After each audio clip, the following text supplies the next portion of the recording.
Right, so my experience moving to Dubai a few months later. So as you can see, I am back in the UK right now. Come back to the UK just for a little bit, for a few days, for a few weeks, because I have weddings and stuff to go to, and it's really hot in Dubai. But anyway, Dubai a few months later, I have written down a lot of notes here because I just wanted to make sure I cover everything and share my experience of what it's been like, because this has been a big move for me, moving country. Like I've never even really moved. I've moved area a little bit, I guess. I moved from my parents' house to my own place, but it's not that far. But moving country, that's a big deal. It's something I never thought I would even do. So I have already done a video on why I moved to Dubai, but just quickly recapping, I moved to Dubai in March. The way I moved to Dubai was fairly simple. I opened up a company. My company then submits a visa for me, and then I'm approved to move to Dubai, which is fairly simple. It sounds simple, of course, and the reason why it sounds simple in the way I'm saying it is because I didn't actually do anything. I actually had someone else handle my whole company setup, my whole visa process, stuff like that.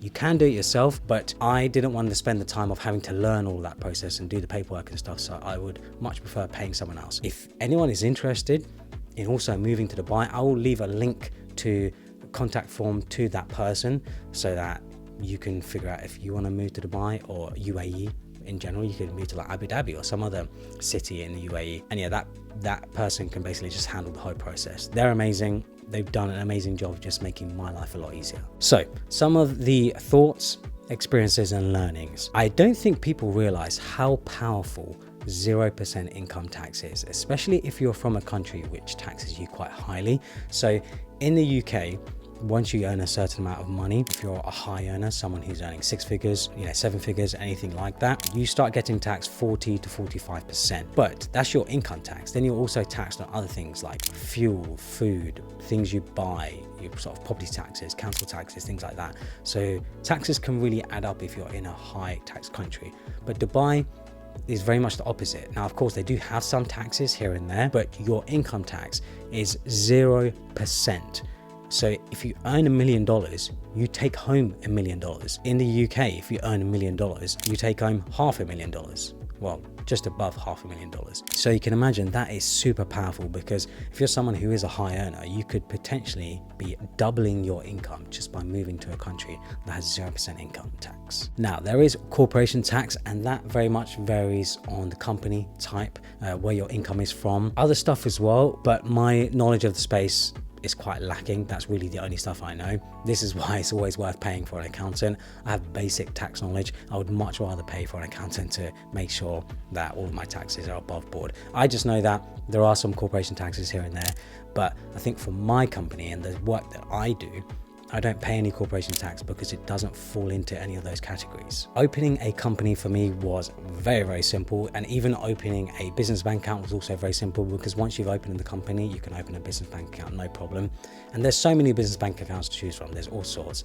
And with the business that I have and the business that I run, I have multiple currency accounts because I sort of manage money from all over the world, really. Like, it's very important that I have multiple currencies.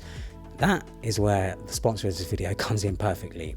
WorldFirst. So WorldFirst is a service that's specifically designed for businesses that operate globally in multiple currencies. It's perfect for people like me who want to exchange money regularly but don't want to pay the stupidly high FX fees. Their One World business accounts provides features such as same-day payment arrival in over 90 different currencies. This is, again, a big one for me personally, as I receive money and manage money primarily in dollars, pounds, euros, and dirhams.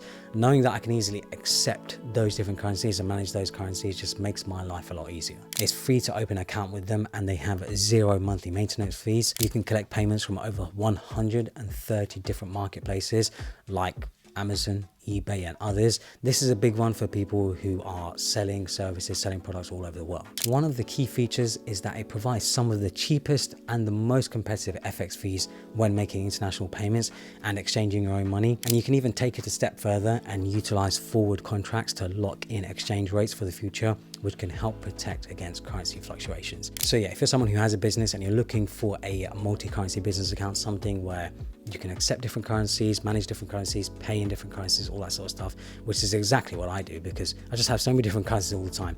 This is the perfect service. So make sure to check out worldfirst.com. They also have a £200 signing bonus. Make sure to check it out. When it comes to transitioning from the UK to Dubai, Now, of course, like I said, it's a big move. It's not easy transitioning. For me though, it was fairly easy in the sense of, I think it's because obviously I'm in this very unique position where I have a business that's already making good money. I have money, I have capital, and money does solve a lot of problems. There's no denying that. Yeah, that's pretty true. That's true. And yeah, that's true. That's true. So being able to just quickly move fairly swiftly to Dubai, yeah, it was quite easy.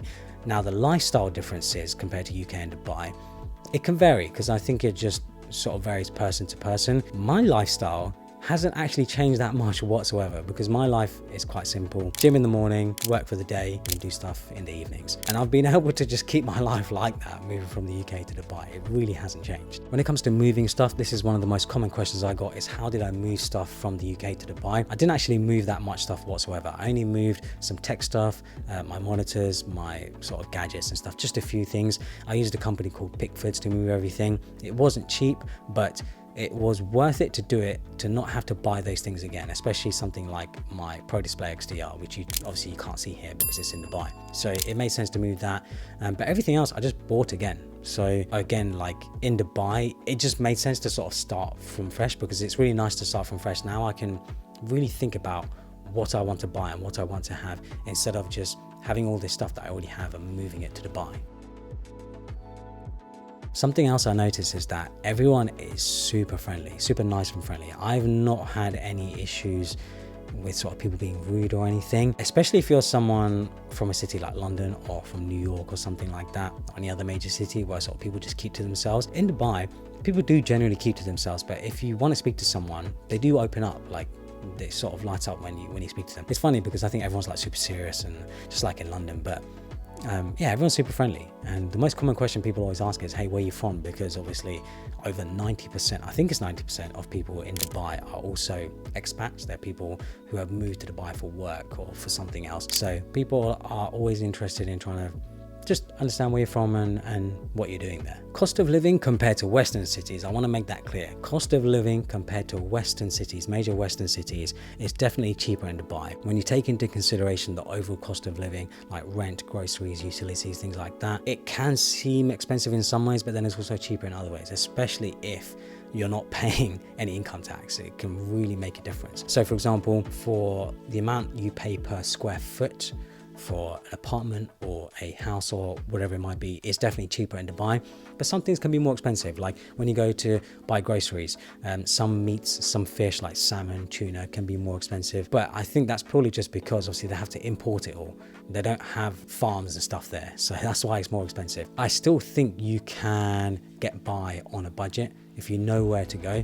Now, of course, I'm going to the sort of Western supermarkets like Waitrose and M&S and stuff that we have in the UK. So obviously I'm paying more, but the reason I'm paying more is because I know what I'm getting. But I know you can definitely spend a lot less on food there. Something that completely blew my mind is that home furniture and white goods are amazingly cheap. Like you can buy the coolest sofas, the coolest beds, you can buy sideboards, all that, just stuff that if you're into interior design, you will love it. Like interior design in Dubai is a big thing and everything is super cheap for interior design. It really blew my mind. I was like, if I bought the same sofa in the UK, this sofa would probably be 5 times the price. I ended up choosing a villa. So they call it villas, even though essentially it's just a house, but they call houses villas over there.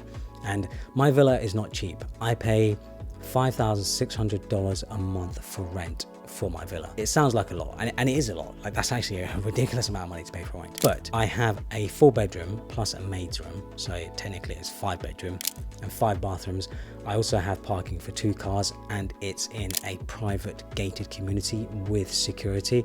So when I take into consideration sort of all those costs, and of course it's 2,500 square feet, which makes it double the size of my UK home. Yeah, when you take into all of that, I think it's actually really worth it. But again, in Dubai, you can pay a lot less for rent depending on the area you choose, where you want to live, all that sort of stuff. But I've chosen a more sort of expat community, a more sort of family orientated community. I'm not directly in the city, so I know that even though I'm paying this premium, it's worth it for me for sort of the experience and overall community that I'm living in. Another thing is when it comes to finding a place in Dubai, you can move in very quickly. I viewed my place and then I moved in 7 days later. Like it really is that quick. You can even get it done quicker. Sometimes you can get it done same day depending on if you're looking at like an apartment or a villa, or if any work needs to be done. But yeah, moving into a place in Dubai is super quick. I am still trying to decide whether I should buy a property or not, but right now I'm renting, even though I've mentioned on the channel before that it's always sort of worth buying your own place. I think for my situation right now, it makes sense to rent, because I don't know how long I'll be in Dubai, whether it's going to be a year, whether it's going to be 5 years, 10 years. That's still something I'm trying to figure out, because I'm trying to get a feel of Dubai to see if I really do want to live there long term. If I do plan to live there long term, maybe like 5-10 years, then yeah, I might buy. But right now, I think it makes more sense for me to rent. One of the best things about Dubai is that it is ridiculously safe. Now, of course, no place in the world is like 100% safe, but Dubai is well up there, like top tier sort of safety, sort of safe place to stay, live, and sort of just be happy, you could say. Especially for someone like me who's sort of grown up around London, growing up in the UK and stuff, you know, like houses getting robbed and people getting stabbed and stuff is like a common thing in London, which is just crazy. Like stabbings and getting your watch robbed and being your phone mugged from you and stuff like that, it's like so common in London. Like I feel like most people I know in London have gone through some sort of crazy criminal activity. Like it's just crazy. In Dubai, that just doesn't happen. Now, I'm sure it does happen here and there, but it's not something you really hear of. It's not something you see. It's not something people really talk about, because it's just so rare. Because when it does happen, people do talk about it because it's that rare. That safety is really nice. It's so safe. You could leave your front door unlocked at home. Like you could go out and leave your front door unlocked. You can leave your car running in the road. No one's going to take it.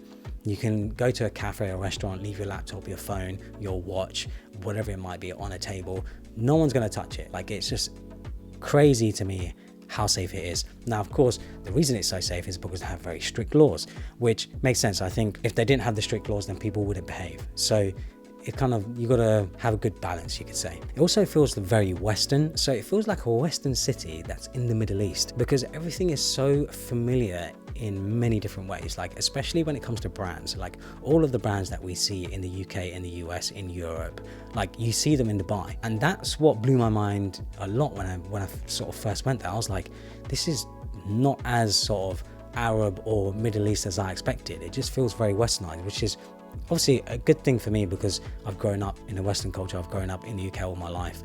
I'm very much used to sort of Western brands, Western culture, Western, that sort of stuff.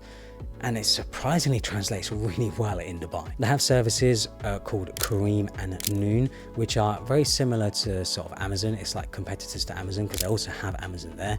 And yeah, these services are amazing. Careem especially, it's like an all-in-one utility app. It basically is like Uber on steroids, because on Careem you can order a taxi, you can order restaurant food, you can order groceries, you can order home cleaning, you can order a hairdresser, laundry, and just much more. You can even have someone come do your nails and stuff. Like it's wild. It really is like Uber on steroids. Careem is the app that is like most used over there for sort of doing these sorts of things. And yeah, it's amazing because they very much digitized as much as they can, and everything is catered to make your life easier. So if you're someone who really does value your own time and you're willing to pay the premium to sort of save time to have people come to you, Dubai is like the perfect place. Pretty much everyone also speaks English, which is obviously fantastic, because then there isn't sort of a major language barrier. Of course, there are some people who struggle with English, but you have to know some English to be able to move to Dubai. So that definitely helps. So as long as you know English, you should be able to get by fine in Dubai. Something which surprised me is that the roads and the lifestyle is also very American. Like, you have to drive everywhere. Cars are very much like everything. Cars are the main thing. Big roads, lots of lanes and stuff like that. Obviously, coming from the UK, that's very different, because in the UK, you have towns and sort of streets and stuff that you can walk down. Dubai doesn't really have that sort of thing. It's very much more sort of like you take your car to wherever you go. You don't really walk to places. Now, that doesn't mean there aren't places where you can't walk. Of course, there are areas where you can go for a walk, you can go for a run. There's even actually like a running track and a bicycle track that goes all the way along sort of the beach, the coastline, which is really nice. So if you're someone, obviously it depends on the weather as well, because it can get really hot, but if you're someone who does like to do cycling, running, stuff like that, you can do that. Like, it's not an issue. Of course, you just have to choose the right time, because if you're going in the middle of summer when it's like 40 degrees, 50 degrees, it's not going to be a nice experience. Another common question I got was regarding making friends and meeting new people in Dubai. Now, I am an outlier here, so my experience is not going to be the same experience for other people, because I have a social media presence. So it's quite easy for me to meet other like-minded people, to meet other people in the same space as me. And those are mainly the type of friends that I've made in Dubai. People who are also into content creation, people who are running their own sort of tech businesses and stuff like that, investments, stuff like that. Those are the types of people I'm making friends with. And for me, it's been very, very easy. Like, I've been going out every week, meeting new people, meeting new friends. Oh, friend! Oh, new friend! Oh, friend! Please be my friend! I've also met a lot of people who are just visiting Dubai. So people who have traveled from the US, from the UK, from other countries, they come to Dubai for some random reason and they're like, hey, I know you're in Dubai, let's meet up. So yeah, for me, it's not been an issue, but I know that is not the case for everyone. I think the only major downside of Dubai for me is the heat. Like, it really is so hot. I'm just not used to that heat. Obviously, growing up in the UK, our average high in the summer is 20 degrees. And obviously in Dubai, it's double that. So that's, I think, the thing that I probably struggle with most. And I think if you're someone who really can't handle the heat, it can be an issue, but AC is everywhere. Like, they have AC everywhere. The main struggle is if you're someone who's more of a sort of outdoorsy person, you might struggle with the heat. And then for me, it's just like going from the house to the car or going from the shops to the car. Like, just that little walk, it can be like, oh my God, this is so hot. But that's just me complaining about something small. I think if you're someone who very much likes to be outdoors all the time, Dubai might not really be the place for you for most of the year, to be honest. My plan is during the summer months, especially during sort of July, August, is to travel. So like I am now, I'm in the UK during August, and I'll be going to Europe and some other countries. And that's what a lot of people do in Dubai. A lot of people actually leave Dubai in the summer months. Summer is the most quietest time in Dubai. It's a good time to visit if you don't want to be in sort of the busyness of Dubai, but obviously it's not a good time because it's so hot. So that's what I plan to do. A few months of the year, travel, explore some different places, sort of takes time off, you could say, in the summer, just to enjoy the summer. There's this misconception that people have about Dubai where it's all about this sort of lavish lifestyle, luxury lifestyle, partying lifestyle. And yeah, you can definitely do all of that in Dubai. There is definitely a part of Dubai that is like that. But let me tell you, that is actually a very, very small part of Dubai. I think what most people don't realize is that, you know, you see that only when you're sort of staying in the city, you're staying in the marina, you're in and around it, so that's all you're going to see. But the rest of Dubai is very family orientated. I don't think people realize how family orientated Dubai is and other cities in the UAE, because a lot of people obviously have their families. They want to live in nice quiet communities and nice quiet areas. They want to be able to have normal lifestyles, and that's exactly one of the reasons why I love Dubai, because the place where I live is very family orientated. It's very peaceful, it's very quiet, everyone's very friendly. So there are definitely two sides of Dubai. So don't get caught up into this idea of like, Dubai is just all about partying and spending your money and stuff like that. Not at all. That is such a small part of Dubai. I think people unfortunately have just attached it to that, because obviously that's the marketing Dubai do themselves, right? Dubai and the sort of the way people are there, they want to enjoy their money and have things very lavish and very sort of extravagant, which is okay. Like, that's their money, they do what they want to do with it. But if you want to live a nice, quiet, peaceful lifestyle in Dubai, you can definitely do that. A lot of people also move to Dubai for work opportunities, better opportunities, things like that. I'm quite different, because I've not gone to Dubai with the idea of I'm looking for more work. I have enough work. I've actually gone to Dubai because, like I said in my first video, taxes, different lifestyle, and try a different country, see what it's like. I don't have any kids right now, I don't have family or anything right now, so it's easy for me to move around. And I thought to myself, okay, let's just try somewhere like that, because there is this very unique culture in Dubai where people are there for working. They're there to make money, to hustle, to advance their lives. It's something that I've not really seen anywhere else. It's hard to explain until you're there. Everyone is there to make their financial situation better. Like, they want to earn more money and be more comfortable in life. That's the best way to explain it. And that's what I really like about Dubai. Everyone is there to hustle, to grind, to make money. But the work-life balance is also fantastic. Well, it has been for me. I don't know what opportunities or if you can earn more money in Dubai. Some people are, some people aren't. It very much depends on person to person. But for me, and in my unique position that I am in, yeah, for me, like, it's fantastic. Like, it's helped me focus more, I guess you could say, because I see other people working away and sort of like doing all these amazing things. And I'm like, oh, I want to do the same. Like, it almost inspires me. Because of that, I also feel like most people don't really settle in Dubai, because when you really think about it, you have a visa that expires at some point. Most people will go there maybe 5 years, 10 years, 20 years, 30 years. They work, do their career there, and then they move back to whatever country they're actually from. And that's what I plan to do. I plan to be there for however many years, earn as much money as I can basically, and then come back. Like, that's really what a lot of people do. There can be the downside there, because then I guess you don't really make any sort of long-term friends or anything really long-term other than a family if you're lucky enough to meet someone. That can be a downside, but it's not for me, because I kind of think to myself, I'm planning to move back to the UK at some point anyway. Another thing I noticed as well about Dubai is that it's very health orientated. People do care about their health. There's lots of health clubs, lots of gyms, lots of fitness stuff going on. You can buy healthy food pretty much everywhere. Yeah, it's pretty good. Like if you're someone who is into being healthy and having a good healthy lifestyle and eating properly, you can definitely do that in Dubai. So yeah, that's it for this video, sharing some of my thoughts, experiences with Dubai. Bit more of a chill video, you could say, and these are only a few months later. I feel like these could completely change after a year, after a few years, so I will do some updated videos and share my experiences of Dubai. Hopefully you guys enjoyed it. Follow me on Instagram and Twitter and subscribe for more.